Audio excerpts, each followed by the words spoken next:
మీరు ఒంటరిగా ఉన్నప్పుడు వెన్నులో వణుకు పుట్టించే ఒక భయంకరమైన తెలుగు హారర్ స్టోరీ కోసం వెతుకుతున్నారా?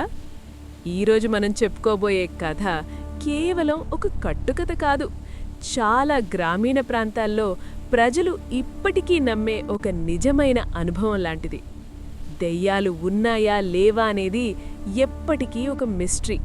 కానీ కొన్ని సంఘటనలు జరిగినప్పుడు సైన్స్ కూడా సమాధానం చెప్పలేదు. ఈ కథ తెనాలి రామకృష్ణుడి కామెడీ కథలాగా నవ్వించదు, కానీ మిమ్మల్ని భయంతో, ఉత్కంఠతో ఊపిరి బిగబట్టి చూసేలా చేస్తుంది. మనం చాలాసార్లు వింటూ ఉంటాం, అర్ధరాత్రి ఆ చెట్టు దగ్గరికి వెళ్ళకూడదు, ఆ దారిలో వెళ్ళకూడదు అని పెద్దలు చెప్తుంటారు. మనం వాటిని మూఢనమ్మకాలు అని కొట్టిపారేస్తాం.